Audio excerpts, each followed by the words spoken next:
sem Tanja Kodrič, prihajam drugače originalno iz Senovega, okolica Krškega. Drugače pa zdaj živim v Mariboru že nekaj časa. Stara pa sem 37 let.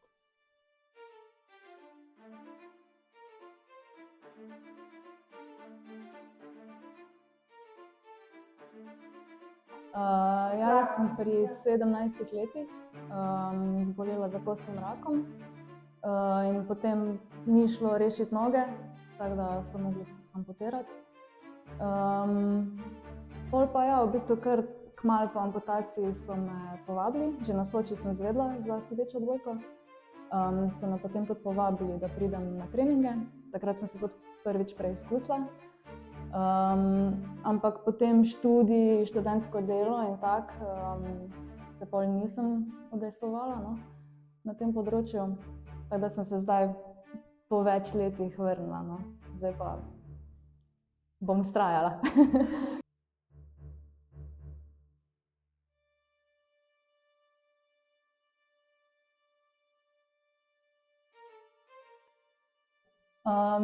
Jaz sem vseeno poskušala skozi biti športno aktivna in sem prišla do te točke, da bi rada bila pač nazaj v športu, aktivno, v ekipnem športu. Odbojka mi je super, tudi ekipa mi je zdaj super. Ja, ne vem, uživam v tem, ker je zelo tak intenziven, hiter šport, tako da lahko v bistvu skozi premikaš svoje meje, skozi nekaj dosegaš novega, ni neke stagnacije. Všeč mi je odbojka. V bistvu, ja, bi rekla, mislim, ne bom olepševala. Absolutno se jaz tudi s preprekami soočam v življenju, imam čisto normalne probleme, tako kot vsi ostali. Zdaj tudi invalidnost, jaz sem rabila kar nekaj časa, da sem sprejela novo telesno samopodobo. Mogoče je tudi zaradi tega prišlo do te pavze pri odbojki.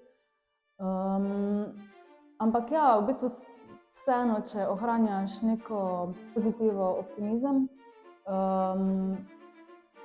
se mi zdi, da pač lažje premaguješ pol tudi neke vsakdanje probleme v življenju. Tako da ja, se mi zdi, da tudi šport, sploh za invalide, ful pomembno. Se mi zdi, da ti res dosti da nekako lažje potem, ker vidiš, da tu zmoreš, pa da nisi edini, da pol tudi v življenju nekako vse lažje steče.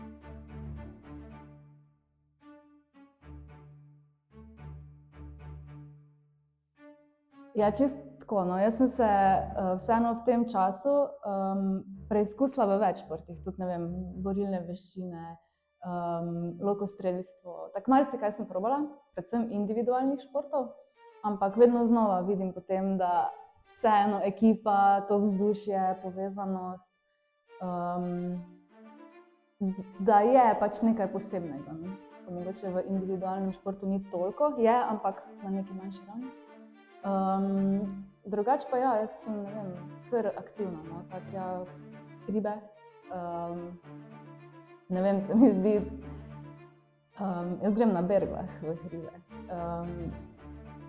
in je, ne vem, ful intenzivno, takrat res vidim, da zmorem, da sem močna, tudi plavanje, hodim tudi na skupinske vaje za moč, vzdržljivost, kondicijo.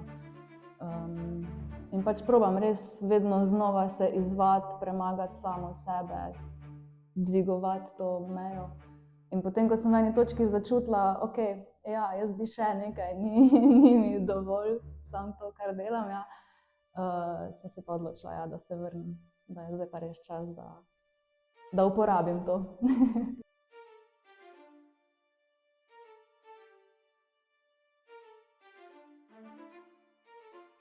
Ja, društvo smo pa ustanovili leta 2015.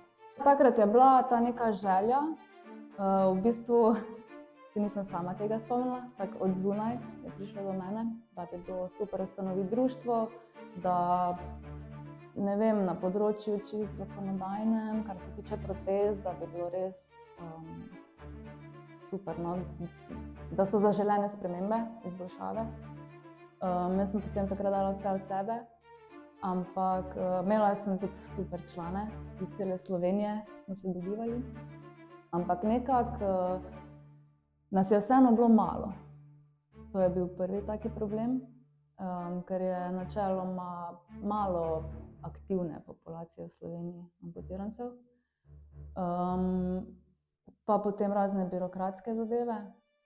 Jaz sem pa takrat v bistvu tudi bila še kot študentka in mi je to, prehitro sem se lotila, no, čisto tako iskreno, mi je bil prevelik zalogaj. Tako da sem pol to opustila, zdaj mi je malo žal, ampak ni bil takrat pravi čas, no. Nekako je bilo prehitro, nisem imela še pravih izkušenj, tudi ogromno informacij, jaz sploh nisem vedela, kako potekajo te zadeve, tako da sem se res vrgla v to vodo. Tudi pol nekako sama ostala s temi zadevami in pač ni bil pravi čas, no, kako bi rekla.